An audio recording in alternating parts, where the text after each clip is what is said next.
it and flush it, and it will always find its way back to us through rain.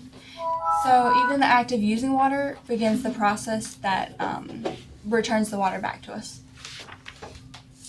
So water is a renewable resource, but it is also scarce. So it is scarce because it doesn't come in forms that are readily available to us. So for example, we have to desalinate ocean water for us to be able to use it. And of course, a scarce good is something that if we want more of it, we have to give up other things in order to get it. So water is different than other scarce resources because obviously we need it to survive and we can't live without it. So this is the chart. This is the chart that the book gave us. Like, I converted it to a pie chart, but it kind of confused me, so I looked one up online. And saline water makes up 97% of the water on Earth, and then fresh water makes up 3%. And out of that fresh water, ice caps and glaciers make up 68.7%. Groundwater's that chunk, and then others that little chunk. And then surface water is 0.3%, and out of the surface water, lakes are 87%, rivers are 2%, and swamps are 11%. So that kind of breaks it down. So I never had it explained to me that way. Okay, so rain. The 3 quadrillion gallons of rain fall each year, and that's just on land. So out of rain that falls, 2/3 of rain falls on the oceans, but that still leaves us with much usable rain, obviously. 3 quadrillion gallons is a lot. And rain falls unevenly. So, for example, it rains way more in southeastern Alaska and in the mountainous areas of Hawaii than in Southern California. So, yeah. And then water is an economic good. So an economic good is something that is useful to people, but scarce in relation to its demand, so human effort is required to obtain it. The graph is right there. It says that water usually follows the normal supply and demand curves, but it is relatively inelastic, which means there would be no doubt that whenever the price went up, it would affect consumption. But it does normally follow the normal supply and demand curves. Okay, so these are the myths about water that the book talked about. Myth number 1, the planet is drying out. Well, this isn't true because our most sustainable source of water is rain. Remember, Earth is a closed system, so all the water is going to evaporate and then just come right back to us through rain. And then myth number 2, we can save water by flushing less and using less in agriculture. This brings us back to the closed system again. Toilet water will be seen again in the form of rain, which I thought that was interesting too because everyone's always talking about conserving water and getting toilets that flush less and that use less gallons of water and everything. So I didn't know that. And then using less in agriculture, well, it said that, again, agriculture water is going to run off and be soaked underground or run off into rivers. So this also leads to it being brought back in the form of rain. And then it also said that there's no evidence that low-flow toilets and showers conserve resources, which is also surprising because I thought they did. Myth number 3, water is different from other goods. It is different from other scarce goods because we can't live without it, but it's the same as other goods because water obeys the rules of supply and demand just like everything else. So when the price goes up, we're going to use less of it. So we can compare it to gas. Yeah, people need it, but when price changes, people are going to change how much they use it. So an example would be carpooling or just not watering your lawn. They're both relatively inelastic, but people will still change how they consume the good based on the rising price. Myth number 4, price controls on water protect low-income consumers. So some want to treat water differently and put price control on water received by suppliers and the price paid by consumers. So they want to do this to prevent suppliers from earning excessive profits and to also prevent them from forming monopolies in low-income countries. But this does not help. Price controls hurt the consumer by reducing the amount supplied. So, for example, in India, the local government said that they decreed that water should be given free of charge, but this stalled like most of the water distribution efforts and left most villages like without water. Okay, myth number 5: the ocean is too salty to drink. Well, it would be if we didn't have advanced technology for desalination. So the water goes through this process and produces brine as a byproduct. And I didn't know this either, but you can't put the brine all in one location. Like, you have to disperse it widely throughout the sea so it doesn't hurt the ocean species. So I didn't know that either. That's cool. So everybody looked at the articles. One was called Desperate Sprinklers, and it was about how whenever there's like a drought, you get placed restrictions on how much you can use your water. So people get pretty desperate, as you could see in the article. I mean, people were like making up these really cool things to like conserve the water. And one lady was actually only using her sprinklers at 3:30 in the morning, so no one would notice. And 7 billion gallons of water a day just for lawns. Half of it is wasted because, as people know, whenever sprinklers, they're most of the time in the street and they run off anyways.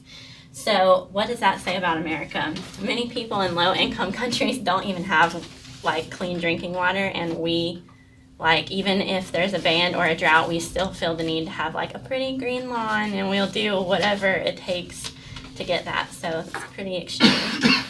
Yeah, these people are like digging their own wells and installing thousands of dollars worth of technology. Yeah, I think the this lady stuff. had spent $3,000 some dollars on getting like this own thing so she could water her lawn. That's a little extreme. Okay, so the second article was really long, but I'll break it down. It was about comparing price and non-price approaches to urban water conservation. So it basically talked about 5 different factors impacting this. So the first one was cost effectiveness of water conservation policies. So market-based environmental policies are better than conventional policies to achieve this goal, the cost effectiveness goal. And this is based off of 2 factors.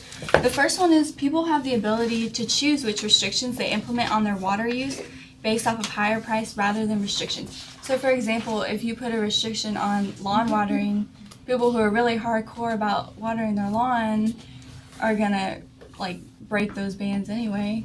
I mean, so people can choose which restrictions they put on themselves, basically. The second factor is having diverse use of water, leading to the substitution of scarce water from households who value it less to those value it more. So raising prices rather than implementing non-price policies can reduce the economic cost of achieving water consumption reductions.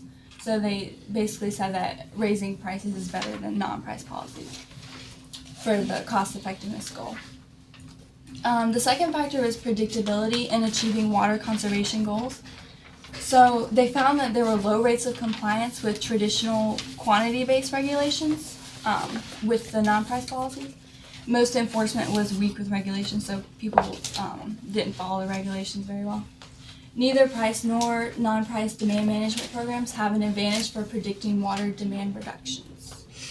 The third factor is equity and distributional considerations. So raising prices to reduce consumption would result in a greater consumption reduction for low-income households than for higher-income households. So lower-income households use less than higher-income households when you raise prices. So the fourth was monitoring and enforcement, and we've been over that. It's kind of hard to monitor and enforce. Like, the advantage is that obviously some people would obey it, but water suppliers would need to know exactly what was going on in our households to really get a grip on that, and that's kind of impossible. And the fifth factor was political considerations. And non-price programs are actually more expensive to society, so it doesn't really fit well with political, because big thing about politics is whatever's cheapest. Policymakers are unaware of the advantages on price-based approach, and low water prices are popular and politically difficult to change.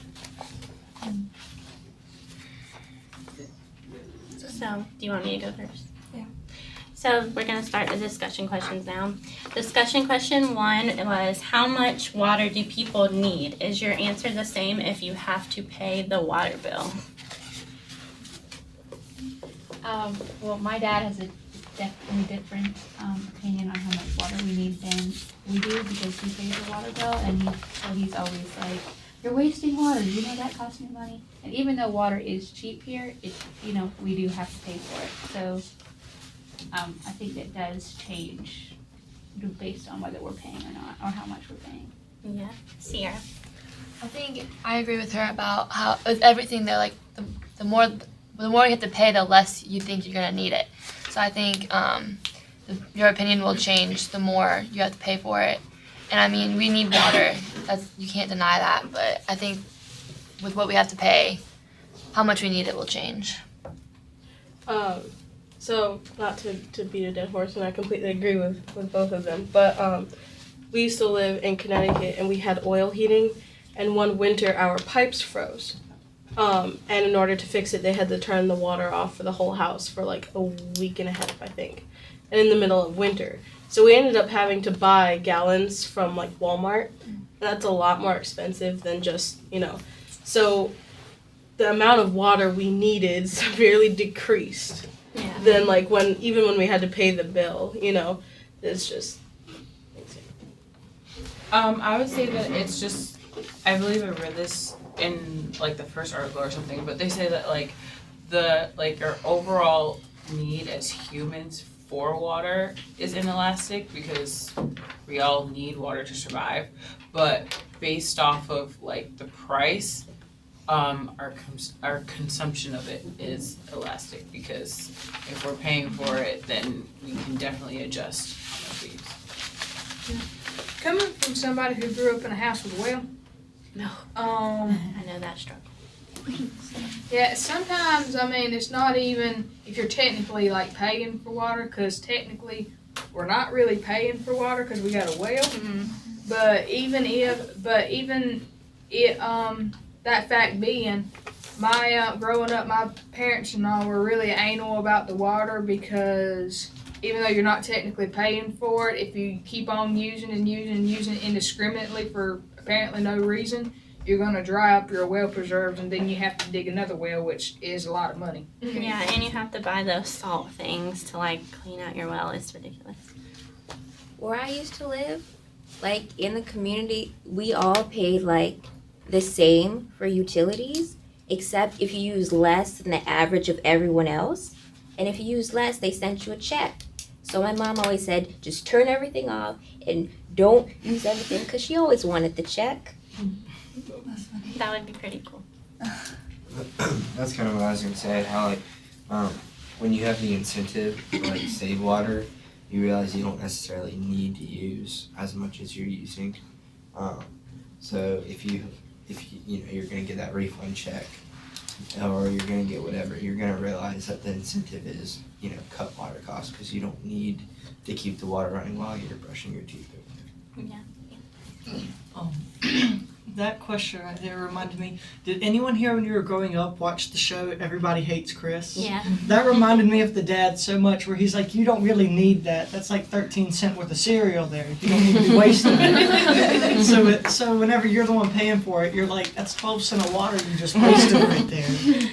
So that's what I thought of that. Okay, evaluate the following. Although taxpayers foot the bill for federal water sold to farmers at subsidized prices, they also eat the crops grown with that water. Because the crops are cheaper due to the subsidized water, taxpayers get back exactly what they put in, and so there is no waste from having subsidized water for farmers. Would you give the author of this quote an A or an F in economics? Explain. You can call it people. I would say an A because, even though you are having to pay this money, you're helping the costs go down. So I think it does benefit you in the long run, whether you're paying out right now or not. And so that's what you have to look at. if you look at it like that, technically you're paying for it twice. Because first you got to pay for the water to grow the things, and then you have to pay for them again when you go to market. So really, there might be some logical sense in that, but from where I'm standing, yeah, even though you get the benefit of the crops, you still have to pay for the crops at market. So therefore, you're technically paying twice.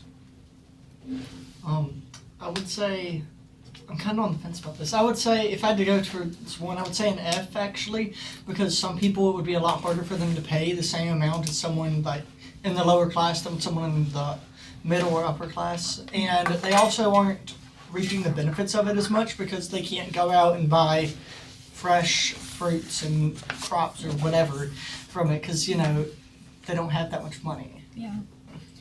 Yeah, I'm thinking that if if you didn't have to pay for the water, like somebody like the farmers, they actually have to pay to use it and stuff, because they are having to put out money of their own pocket. Now they're going to charge you more, so you're going to pay twice anyway. Because I mean, like if it was me and if I'm having to pay for the water to grow them, then I'm going to charge you that water price on top of the labor, on top of the, what the food is and whatever. So either way, it'll kind of balance out. What do you mean? Like what you just said. Like either way, it would either balance out. It's either pay sectionally or pay wholly. But either way, you're gonna pay. Right, that's what I'm saying. Right, you're gonna pay either way you look at it. Yeah, you got a point on I that. thought that actually they should get an F because with the subsidy, it doesn't include. It's not just the taxes. It includes the social costs too, and the things that they lose. And if they're charged lower for the water, then that might mean that they could overuse the water they could get, and that could put the society, or that could have adverse effects on society as a whole. Okay,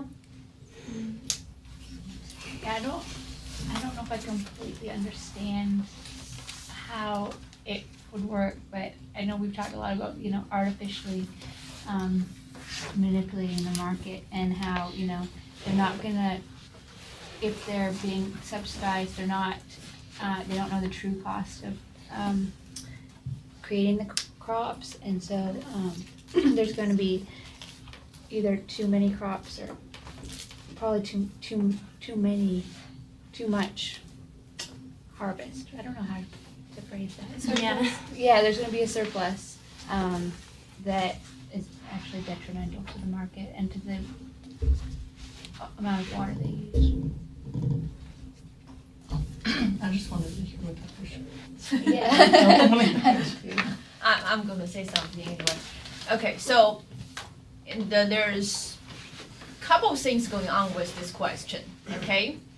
And the first is about social welfare, measure the social welfares. Because at the end of the day, when we judge a policy, we want from economic point of view, and we want to take a look at how the social welfare has been changed. If social welfare has been decreased, then we say this policy is not efficient. Okay, so that's one thing we're going to take a look, see why the social welfare has been changed. And the second thing, what this question talking about, okay, so, the government, subsidize, so the money goes into the farmer, then eventually the consumer do not have to pay as much, and because the cost of farming is lower, so the money coming back to the consumer. So it's like, okay, the government, give the money to the farmer is giving the money to the consumer. So that's what the question seems to deliver, okay? But really, okay, what we need to know is $1 coming from the government, eventually is it going to be the equal amount of dollar that consumer receive? Okay, so that question actually, again, relate to the efficiency, relate to the social welfare. And in this instance, $1 government, inject into the market, you give it to the farmer, is going to have a less dollar received by the consumers. So that's going to happen. So if if government spend $1, and we're going to get less $1 back, based on this. So in that sense, it's efficient. But I'm going to draw you a graph and show you actually what's going on with the social welfare. This is a hard question.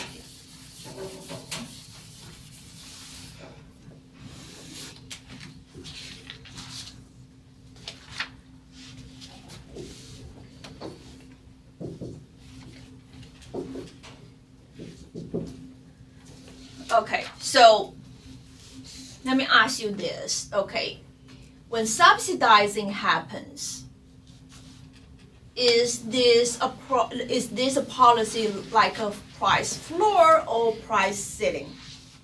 We have talked about the price floor or price ceiling, right? Price ceiling is when the government thinks the equilibrium price is too high, and the price floor is government when thinks the equilibrium price is too low, right? Okay, so is a ceiling or Ceiling. it's a ceiling, it's a price ceiling. Okay, so it's a price ceiling. So the price ceiling is going to be below or above the equilibrium price? Above. No, below. It's going to be below. It's going to be below. Okay, so so the equilibrium price is here.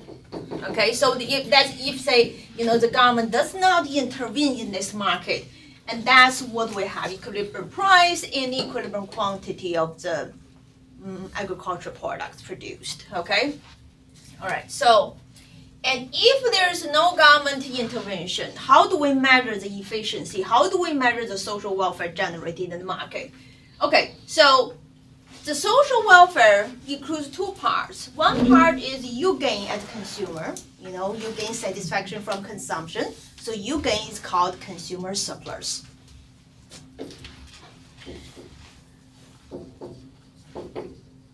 Okay, and then there is another part in the social welfare, and that is producer's gain.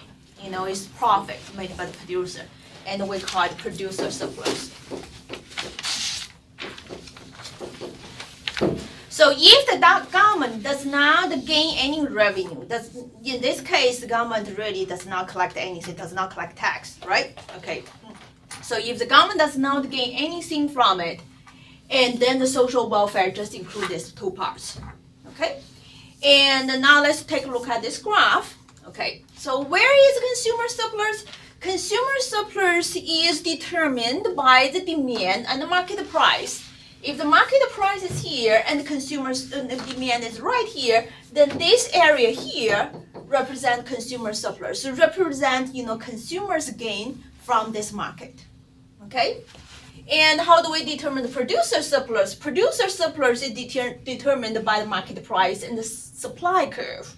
Okay, and so it's this area here. Okay, so this area represents all the producer, all the firms gain the profit made in this market, and this part represents the consumers, satisfaction. All right, so include both part, and that's what we call the social welfare. Okay, so if we add these two things, and it's social welfare. Okay, so this is the case if nothing happens here. Nothing here happens. There's no subsidization and there is no intervention in the market. That's our social welfare, and that's the level of the efficiency we talk about. Okay, so now we're going to say, okay, the government intervene. It's going to implement the price ceiling. So just remember this big triangle area represents social welfare in the first scenario. Okay, now the government said, okay, we don't like that price. I'm going to use this price. Okay, we're going to use this price. And so what happens with this price, all right? And if this price is implemented, you're going to have a shortage or surplus.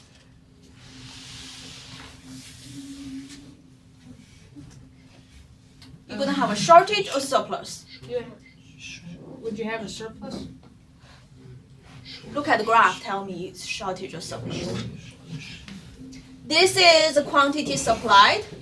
This is the quantity demanded. You're going to have a shortage, right? Okay, so that's and the less people want to provide this product, okay?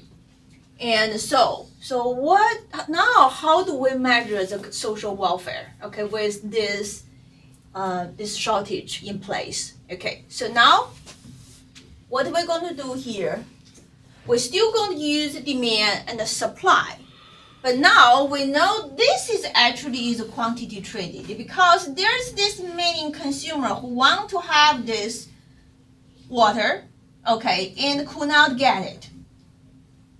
Okay, so this is the actual quantity traded. So we're going to go draw a straight line up to the demand, okay, because we're going to only look at this quantity because that is the actual quantity that's going to happen in the market, okay. All right, so with this quantity, this becomes your consumer surplus, and this becomes your producer surplus. Okay. And no, I'm sorry. Okay, so actually this is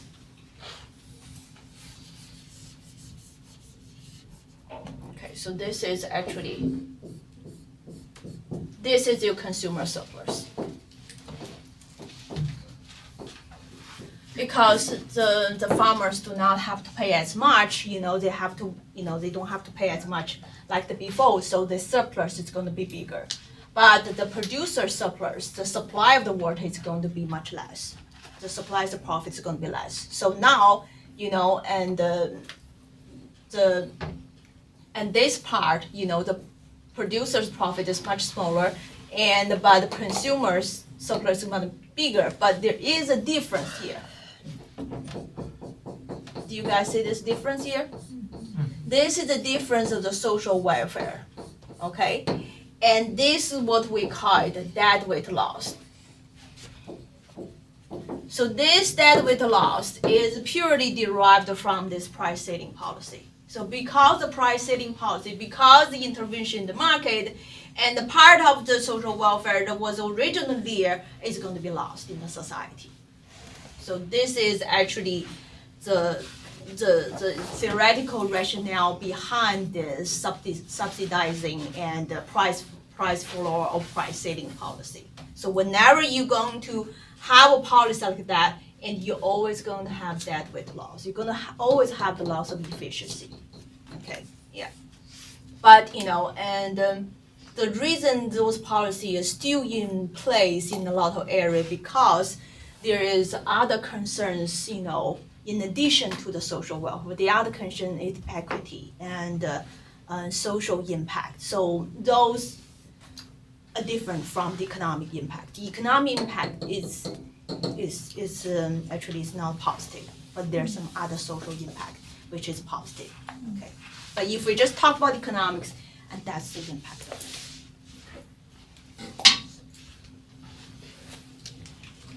So this next question is a lot simpler than that. During the droughts that periodically plague California, farmers in that state are able to purchase subsidized water to irrigate their crops.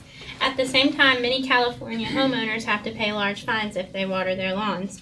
Can you suggest an explanation for this difference in treatment of two groups of citizens in the state of California? Yeah.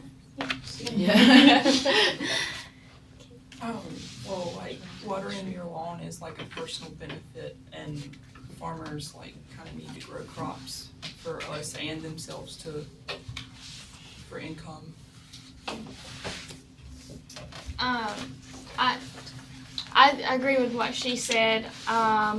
We need water to grow the crops, and when you do go through droughts and things like that, then you really have to look at what you really do need instead of just what you want to have.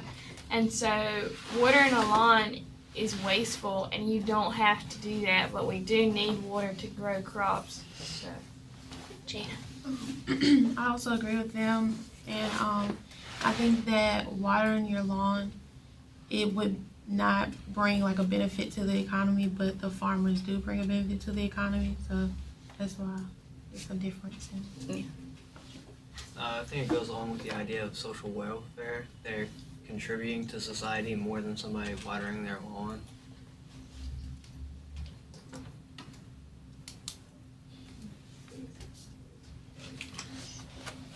Okay, if allocating water through non-price means generally harms society, can you suggest why governments often do this? I had a question about this. So when they mean non-price means that even means fines, right?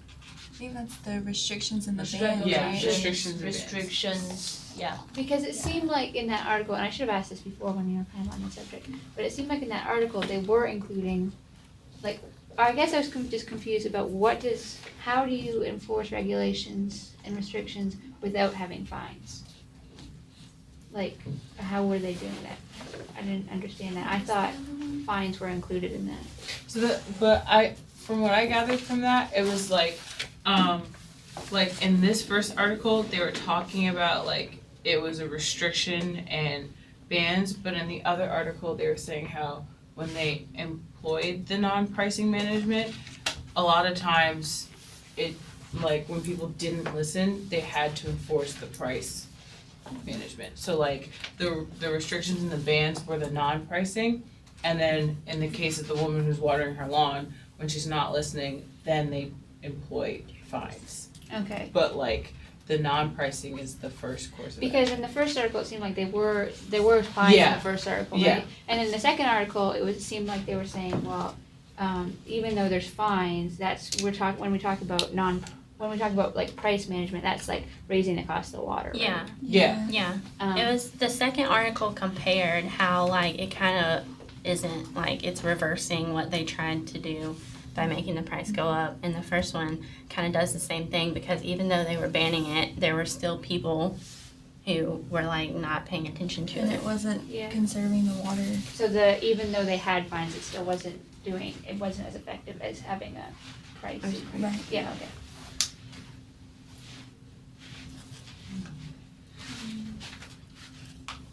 So is that no? But I think it has to do with Okay, what you're talking.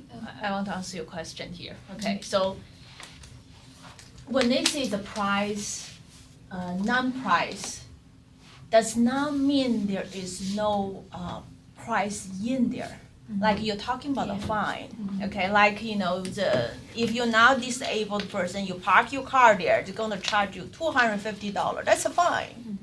But this non-price means because the price. When we say price, the user means a price, we want to use that price to represent a certain cost. But when you say, okay, you park their car, I'm going to charge you $250, this $250 has nothing to do with the cost of that action, right? Yeah. Okay. So it's served as a deterrent. Mm-hmm. Yeah. So when the fine is used in that way, it is non-price mean. Okay. It's non-price. Yeah, You that, got that it. makes sense now. Yeah. So like raising the price would be that, like raising the price of using water during a drought. Yeah. That would be So directly related to that. that's right, because in that way the price is still a signals. Okay. You see? Yeah. When the price is no longer served as a signal, Mhm. then it's non-price means. Okay. Yeah. I think a lot of it has to do with we want only the people who are using like water in bad ways to be penalized. Like we don't want everyone to be penalized. And there's you talked about like the like when in the political aspect, like the popularity of low water costs, and no politician wants to be the bad guy and say, hey, we need to raise water costs. Yeah. Especially when it seems like everyone's being punished instead of just the bad people.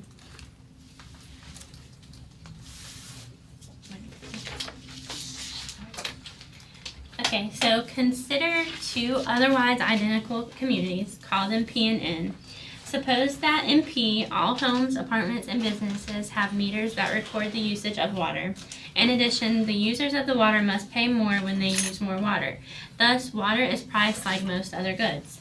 In Community N, there are no meters, and the local supplier of water charges everyone in the community a fixed amount per person per month for their water service. Thus, using another gallon costs the user nothing additional. In which community will per capita water usage be higher? Explain using relevant principles of economics.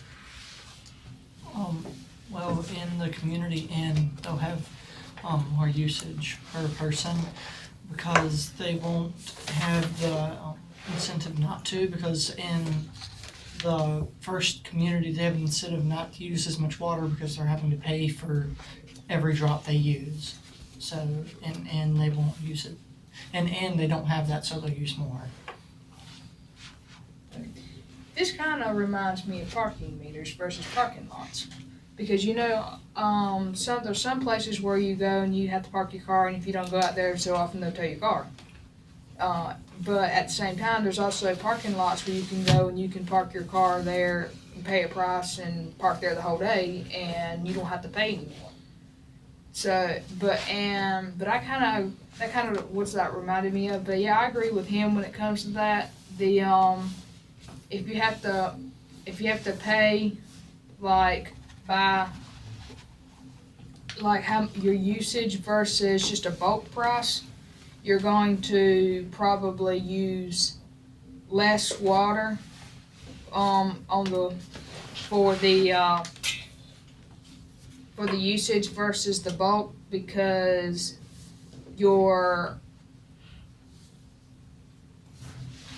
what's the term I'm looking for? Is it social benefit or marginal benefit? Am I thinking about marginal benefit? Your marginal benefit will be higher for using the water like as in a bulk than it would be versus being charged by your usage, because it's a bulk price and you can use however much you want versus usage. Let me give you guys this example. I'm going to divide the whole class into 3 groups. Okay, one group of people is low usage of water. The second group, medium usage of the group, and the third group, high usage of water. Okay, I divide the whole class into these 3 groups. Okay, then I want to ask you, if we just use the second scenario, which means one price for everyone, how do you think this is the firm does that? How do you think the firm is going to charge the price? Which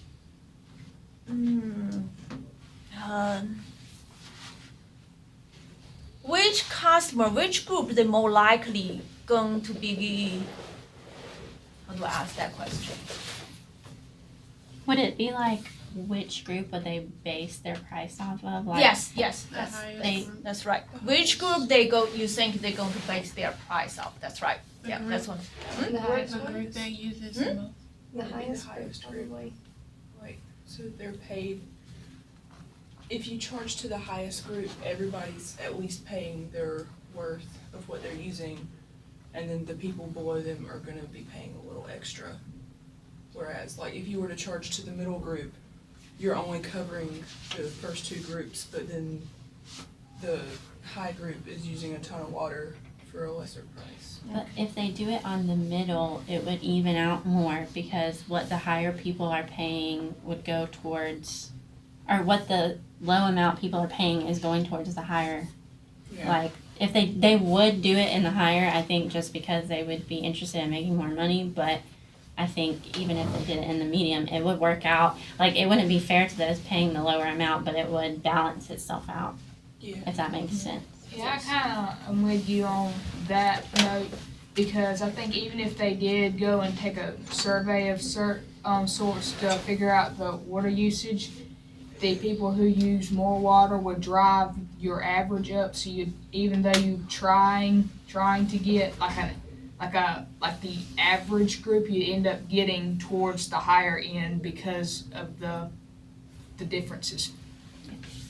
Well, and the thing is that, like, if you are living with, like, you or yourself, that you're gonna want to be in community P, where you're not gonna use a lot, so you only have to pay for what you use. While and it's kind of like when we talked about the trash. That's what I was thinking. It's like, if you're not going to use a lot of water, then you want, okay, I'll pay for what I use, rather than a whole round number. Because if you're doing that, then you're paying for other people, rather than that big family that says, well, this is cheaper for us. So it definitely differs from person and family. But it was just like the trash people, like, you know, if you have a big family, you're gonna have a lot of trash, you just want a flat rate. While, you know, if you don't, then you just want what you're paying for. So what happens if you decide to where to live? You're trying to decide which community you're gonna live. You're gonna buy a house, right? They're going to take a look at, you know, this your usage, right? If you're single, you're probably not going to choose the community N. You're going to choose community P. So the family who more likely to choose that one flat price is going to be a bigger family who use the water a lot. And because of that, how do you think the firm is going to charge the price? They're going to, so they know, okay, I'm going to track the family who have a high level usage water. So I'm going to charge a high price. Yeah. So consequently, if the second the price system is in place, the price is very likely it's going to be very, very high. So that's what we call the economic adverse selection problem. You know, and when they set the price, they don't want to have to track those kind of people. But you know what? At the end of the day, those kind of families are going to track. So to compensate that, you're going to charge a very high price. Yeah, we talked about, in the trash article, it talked about the food example. Like, for example, if the city said, you just pay for your food service, and we'll bring you whatever you want. And it talked about how, you know, people are going to order more expensive stuff, or you basically use more resources, or more water, more food, and then the city's budget. It says the city's budget will be astronomical, and either the monthly fee or the taxes would have to be increased. You know, in the area where I live, you know, I live in Whispering Pines, then there's a Pinehurst, and then there's Southern Pines. The tax is different. The water charge is different. You know, you may think, oh, the water charge only probably a couple $100 different per year, but that will determine, that will impact how people make their decision about where to live. It will, you know, yeah. Did you want to say something? I was just gonna ask wouldn't that for the community with the fixed rate, because they're charging such a high price, wouldn't that give more incentive for people not even worry about how much water they're using, and just use more and more water just because they can? And I understand what you're saying, but we're really, in general, people we call rational agents. So they may not consciously realize they're making a rational decision, but unconsciously, most of people are making somewhat rational decision based on their assumption. So you're not very consciously aware of the usage water expenses, but when in terms of the big decision, buying a house, buying a car, those big and you're going to take all that into account, yeah. Okay, this is our last discussion question. Referring back to do you want to say something? Are you sure? Okay, referring back to the facts of the previous question, suppose you knew that in one community water is supplied by a privately owned company, while in the other community water is supplied by the local government. Which community do you predict that water is supplied by the privately owned company? The one with the meters would be the privately owned company, because that's their only source of how they're making money, whereas a local community, they just have the one base price, because they're gonna get revenue from other things too. Yeah. But the meters, they won't all the money they can get. I kind of agree with her on that tangent because the privately owned company will have a more, let me try to use some economic terms in here, will have a larger opportunity cost. They will have to have we'll probably have to use the meters to kind of make it balance out, versus the government probably using taxpayer money to fund their venture, so they wouldn't have a higher, quite as high as the opportunity cost, because that'd basically fall back on us taxpayers that will be paying for that water. I think the I mean, I agree, but I also think the privately owned company would be thinking purely as, in economic terms, and, this is what is most efficient, and the government has more concerns than what is purely efficient.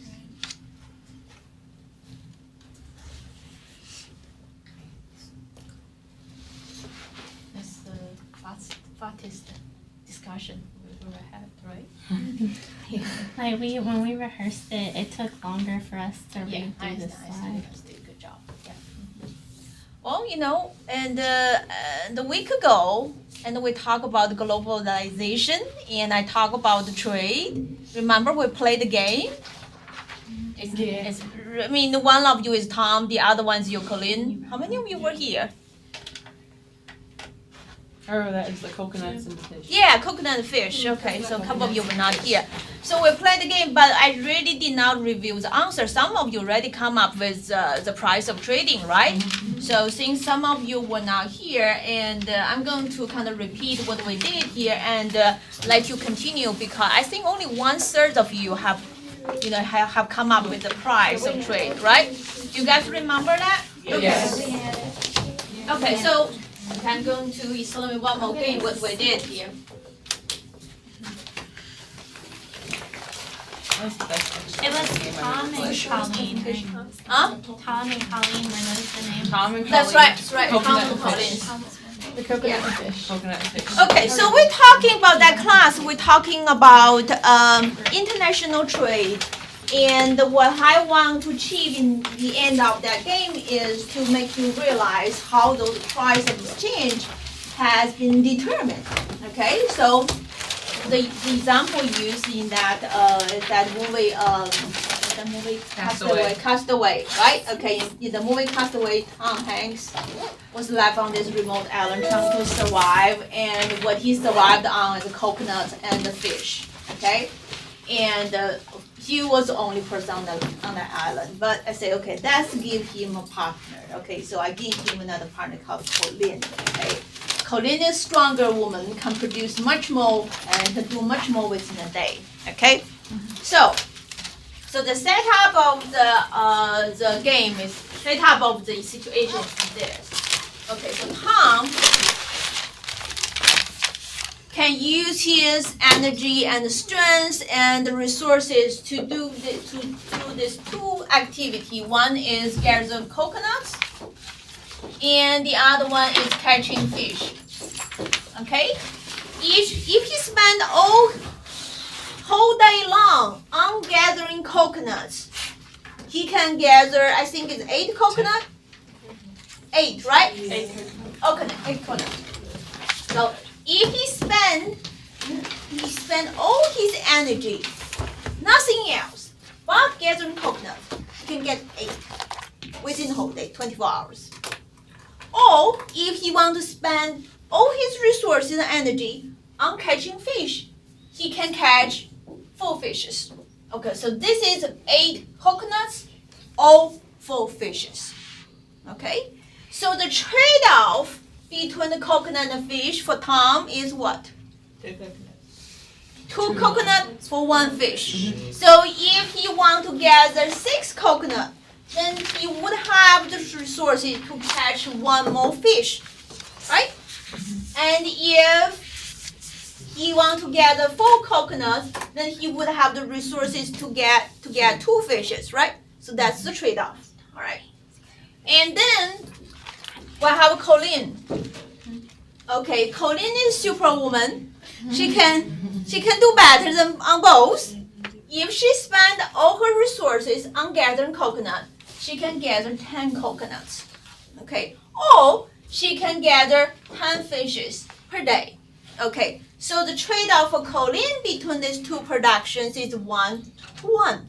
Okay, so when I introduce this example and then I talk about these 2 concepts here, one is absolute advantage. Anybody remember what is that?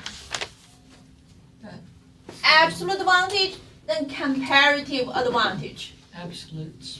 Whoever What? can get the most. Absolute would be Colleen, and then the comparative would be like Would be Tom on the ratio. So absolute advantage means whoever can produce most has an absolute advantage in a production. And we know the Colleen can produce more on both productions. So Colleen has absolute advantage in both, right? And comparative advantage is what? It's like the what Compare- they give up in order to What they do, what is it called? the opportunity cost. What compares the opportunity cost. So if we want to say who has comparative advantage in the coconut production, we're going to take a look at the opportunity cost of the coconut production. For Tom, the opportunity cost of coconut production is two coconuts. Yeah, for 2 one fish. coconuts for 1 fish. so for one coconut it's half fish, right? Okay. For Pauline, what is the opportunity cost of the produce one coconut? 1 fish. One fish. Okay, so who is lower? Whose opportunity cost is lower? Tom's opportunity cost is lower. So Tom has comparative advantage in coconut production. Okay. Vice versa, the Colleen has comparative advantage in the fish production. Okay. So that's what we talk about, right? Okay. Then we say, okay, and for the international trade, there's two things we need to focus on. First is specialization. And the second one is exchange. Okay. So then we talk about, first we talk about specialization. So what should Tom specialize in? Coconut, because Tom has comparative advantage in coconut production. So we assume that Tom is going to produce 8 coconuts and 0 fish. Okay? And then we say the Colleen should focus more on the fish production. And Colleen should have 1 coconut and 9 fishes. Okay, the reason we have 1 coconut, 9 fish is because we want the sum of the both production the same. Remember? We want to have the sum, so totally now we have 9 coconuts and we have 9 fishes together. Alright, so that's the result of the specialization. Okay, Tom is going to have 8 coconut in his hand, and Colleen is going to have 1 coconut in her hand and 9 fishes. But if Tom needs fish, Colleen need more coconut to survive. So they need to enter into an exchange. But how this price of exchange to be determined? For example, is it 2 coconut for 3 fish or 1 coconut for 3 fish? So how this price of exchange should be determined? So that's what we was game about. So, and I asked, one of you to be the Tom, the other one of you to be Colleen, and then decide, okay, how should you trade your coconuts? If you're Tom, how should you trade your fish if you're Colleen? Okay. So what is the goal? Anybody tell me what's the goal? To have better than you can get by yourself. That's right. Okay. The outcome of this exchange is this. Okay. You want, if you're Tom, you want to reach an outcome that is going to be better than what you could come up by yourself. For example, you could come up for Tom. Tom can do 8 coconuts, 0 fish, 6 coconuts, 1 fish, 4 coconuts, 2 fish. So all those combinations are what Tom is capable of come up by himself. But if you're going to enter into exchange, after the exchange, you want to have something that you would not be able to come up by yourself. That's the goal. And both people want to end up with that kind of outcome. And that's what we call the successful exchange. Right? Okay. So did everybody understand that? Okay, so I think a few of you already come up with, okay, so who has come up with the price? Cardi, did you guys do it? Yeah, we just did it. You guys did it, right? Okay. So who has not participated? So you two participate. So you're Colin and his mom. Okay. Okay. How about you guys? We done it. I just don't think we got. Yeah, we did. Yeah, we You did. You did. Okay. And your partner? Yeah, me and my partner. Okay. So you guys will come up with, right? Okay. So what I want you to do here is you already come up with one price of exchange, right? So you may want to go, get together with. I want you to come up with another price of exchange. I will also make both people better off. That's what I'm talking about? Okay, so whatever, yeah, so everything same, okay? You guys have come up one way, okay? Whatever exchange for whatever. But now I want you to come up with another price of exchange that also make you guys, both of you better off. Yeah. You see what I'm saying? Can you come and check ours? Yes. Do you guys understand the setup? So, are you saying that coconuts and fishes are equal to each other? No, it's not equal. Well, no, they're not equal, but like numerically. Like you. Making sense. I'm getting. Do we want an equal? We both want equal number of coconuts and fish. Okay, let me use for example. You have 9 fish, 1 coconut, right? Okay. So that's what you can do by yourself. 9 coconut, 1 fish, 10 fish, 0 coconut, 8 fish, 2 coconut. Oh, you can do this by yourself. After this exchange, you want to reach a situation that you are better than what you have. For example, if at the end of exchange you get 8 8 fish, 3 coconuts. That's something you cannot come up yourself. It's better than what you can come with yourself. You see what I'm saying? Then you are happy with that. That's right. Okay. You understand what happened? So he wants So he wants to come up saying that. Better than what he come. So I could have 8 coconuts, or I could have 7 coconuts and 1 fish. You can have it anyway as long as you had more coconuts than you did. Because the trade-off is 2 coconuts for 1 Think fish. about it. If she So write down the had list. she Write had down the list 5 for him. fish, and So he the gave her combination that here. fish, she would have 6. Can you? We have 1 to begin with. We think we adding to have that it. She would give him 3 fish. And he would give her We have 1 to begin with. Yeah. And she was 0. Okay, so that's your option. Yes. So to get another one, you could just keep going up. You could say Colleen gave him 4 fish. He gave her 5 coconuts. That's right. Or I'm just trying to figure out 4. 9 fish. Like I said, I was saying. Wait, but she changed it.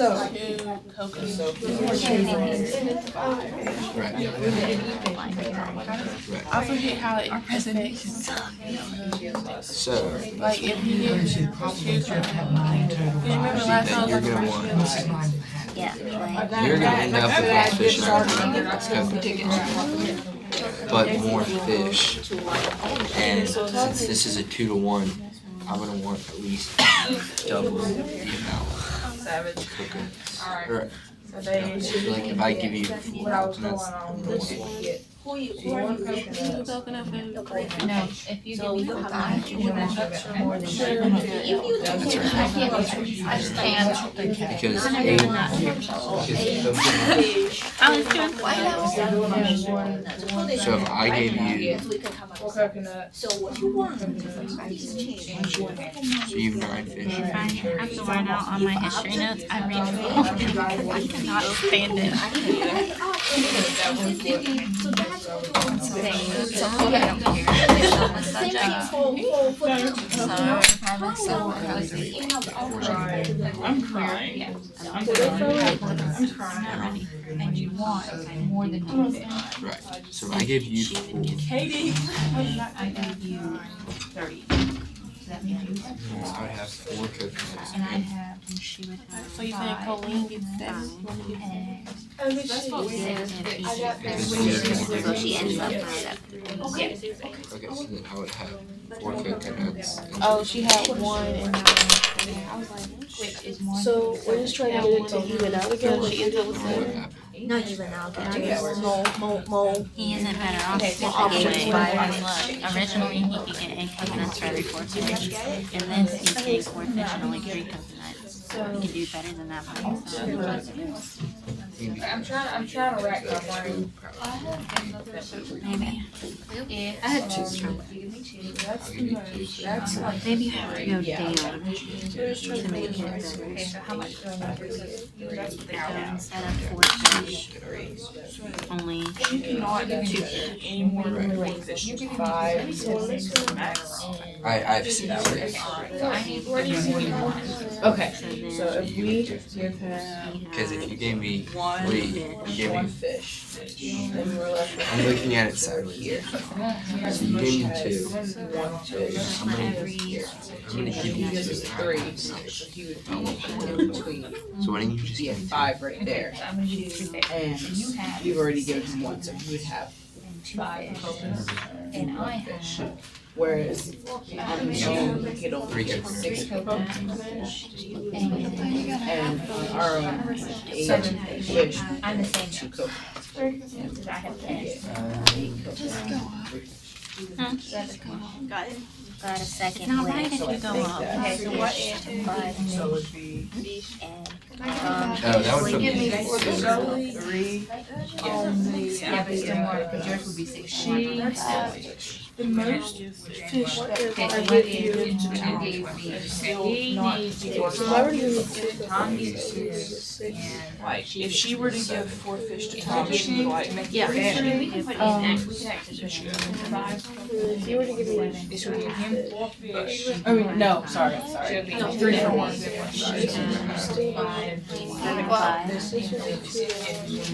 We could do 7 too. I'm trying to figure out. That'll. Oh, I mixed them up. Okay. He can We get get 1 1 fish. fish for 3 coconuts. that one or that one? 1 fish, 5 fish for 3 coconuts. But she wouldn't. So then you're gonna have. Tom would not When you be sing happy. it, I could. Because Tom loses 3 coconuts. 3. And that you leaves us only at get. 5. Then I'm gonna Okay, give Tom you is gonna lose 3 coconuts, but you're only gonna get 1 fish back. It's not fair. Because you lose 2 coconuts, you get 1 fish back and himself. No, but on his own, he can only get 1 fish. Like The out most of 6 fish that.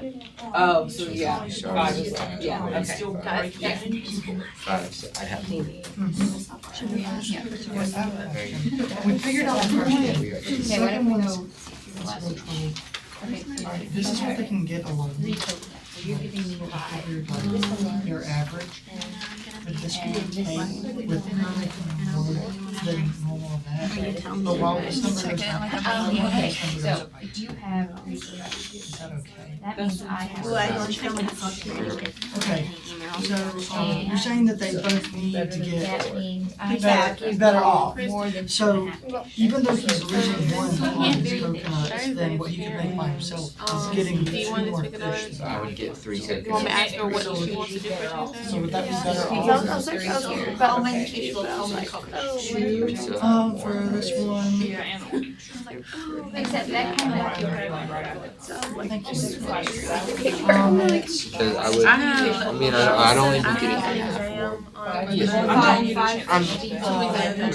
So yeah, Tuesday would be best because I Oh have my a God. performance Thursday Yeah, night. yeah, And yeah. so she's like, No. Because I can't check my thing on my Yeah, we've laptop done because my laptop actually that works. Okay, So that. Okay, go inside. And then you, I want to eventually see the pattern. See the pattern of the price, different price of exchange. There's more than 1, there's more than 2, there's more than 3. we got 2. Just I'm just stressed. We got 2. So we got 3 to 4. do they have to do better Okay, in 4 both and now 4 to census? 5. Or is it just one and they can laugh at each other? Wait, write it down, right, like right now where we. What I'm confused is Alright, so the first one we get. that is the best. Okay. How many for how? Okay, so this is Tom. Tom's here. up top. So 3 coconuts and 3 fish. She's not better off because she could get, So 3 coconuts for 3 fishes? It's hard. she has to have Why one, should you be happy? she has to have more fish. If you give up 3 fish, you only get 3 coconuts back. You can do that yourself. You're not better off I from don't care, trading. whatever, we did our best. We don't have it written out right. This is our end result. Okay, that works. So he's giving. That was He's getting You wanna adore my arm? and he's getting Let me call out. half. Half-ish? And you'll be happy with that? No. But he gets better off than I was like, I would have had being three- hardcore science and what he could do is 3 coconuts and 2.5. and she did not. So you're going to, So he is not, that is the worst scenario. so you're going to give out 5 coconuts. If you do it by yourself, if you every time you give out 5 coconuts, you're going to get 2.5 fish back, right? That's the trade. So if you're going to exchange, have exchange with her, you're going to give out 5 coconuts. You at least have to get 3 fish. You see what I'm saying? And then I didn't go to bed until like 3 a.m. Because We only get 4. it's a 2 to 1 thing. So if I have 8 coconuts, I at least need 4 fish. Still wouldn't do good. You can do this. You can do better. I wasn't even So now they have 7 things. So you were right. Can we just Yeah. quit? Which is more than. Give you our answers that we can answer. Yeah, but. So- I reckon that still. They have not figured out yet. Shaft. So So if I have 8 you pay what? I'm like getting confused because I feel like Okay. this she does. This technically she doesn't do So better if I have 8 because coconuts, she can go by That means- herself and get 10 and 10. So even though she has one more, I like, have, so you know what I'm saying? Consider- In all of 2 this to 1, situation, coconuts. I But 3. so she can get 10. Yes, she can get 10 and If I 10. give you For every one coconut, she can get herself one 10. So I just go home and have to. Then I found out one of my teachers was that she has 3 F's in her class. Either way, Colleen I is need the a winner. So I have literally You, gone. you told me. About she can't get 10 or 10. Because swimming a long night swim. But like, no, that's the thing. My family, I like but like when I was back home, For them both. we got the whole. Okay, you can go from the approach. Yeah. Yeah. So like, I still don't. I have a. What? Yeah, does that work? Yeah, that's the day before and the day after. How long have you All right, so we're 6 minutes left. Did you guys figure it out? We're actually not going to answer this from now. Like, I should be able to figure this out. You see, that's the point of playing this, make you to understand how the countries negotiate on the trade. They have to both to be better off at the end of the day, you know? They're not going to trade with you if they are not going to gain anything, okay? So, okay, I'm going to give you a hint here. So, think about the Colin. Okay, if you're Colin, all right, you have 9 fish and 1 coconut, and you trade out with 1 to 1. So the sum of the 2 products you're gonna have is always 10, right? By yourself, you can always get 10 totally. The only reason you want to enter exchange is when you can get more than 10, right? So let's say if you give up 3 fishes and you have to at least get 4 coconuts back or more than that to make Colin happy, right? Okay, so if you Colin, let's say, you know, they start with this 3 fish. You will be happy with 4 fish, 5 fish, 4 coconuts, 5 coconuts, 6 coconut, or 7, whatever, right? So if you Colin, you're only gonna have, you could get this many coconuts back, right? Okay, so now you are happy because, you know, this number here, so if you look at this price of exchange, 3 divided by, all this number has to be less than 1 to make Colin happy, am I right? Okay, don't pack your bag yet, okay? Has to be less than 1, all right? Okay. Because if it's not less than 1, if here's 3, then you will not go for it. Okay, so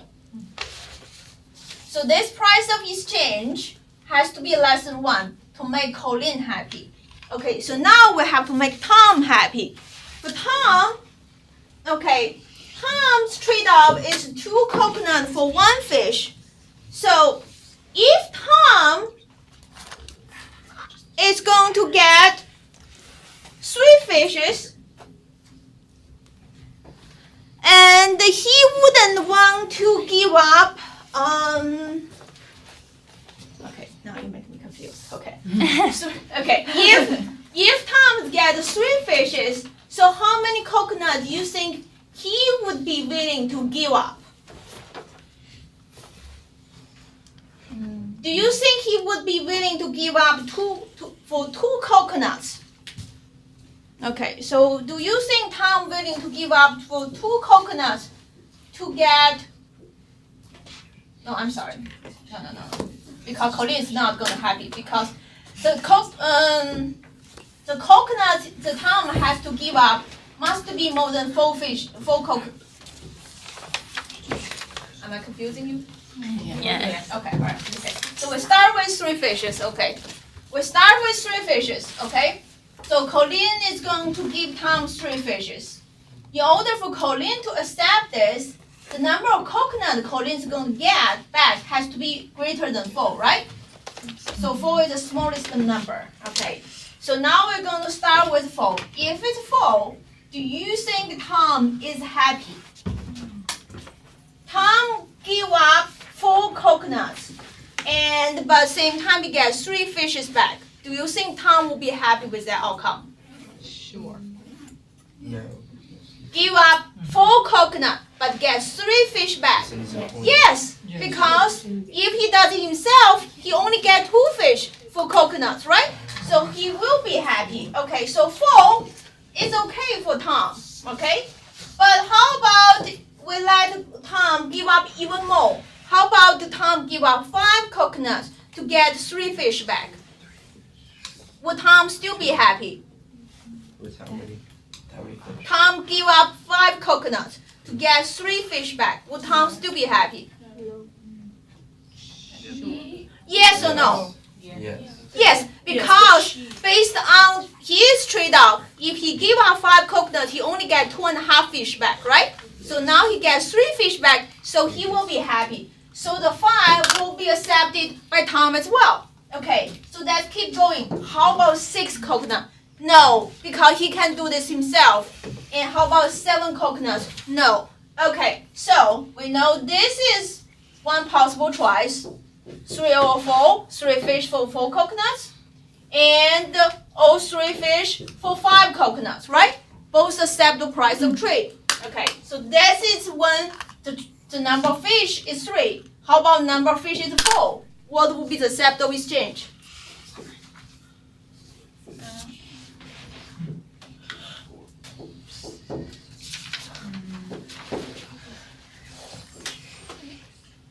For over 5, for over 6, for over 7. If it's 5 fish, 5 over 6, 5 over 7, 5 over 8, 5 over 9. Okay, so I'm not going to list all of those. So what do you think the pattern here?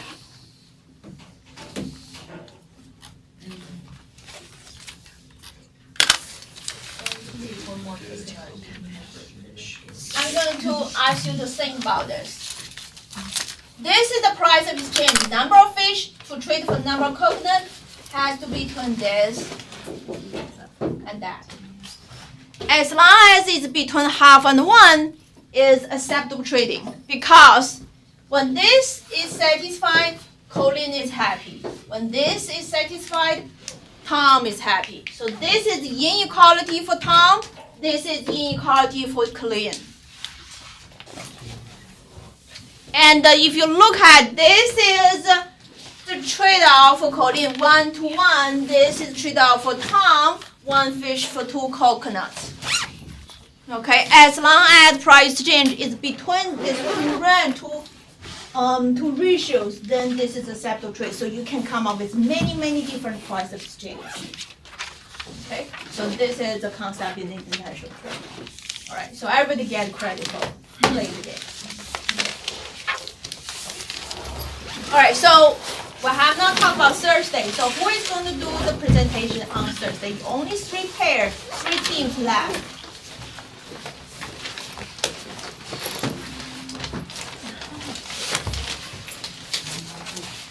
You want to do the randomly draw? We do the randomly draw? I cannot do it Thursday. Like I cannot. I can do it next Tuesday. I cannot. They have music, really heavy music. Like, we're heading to DC Friday. We have a concert But you tonight. guys and- Yeah, I've already gone. Like, Yeah. So who is the other pair? How about you We and have a Will? concert every night until Friday.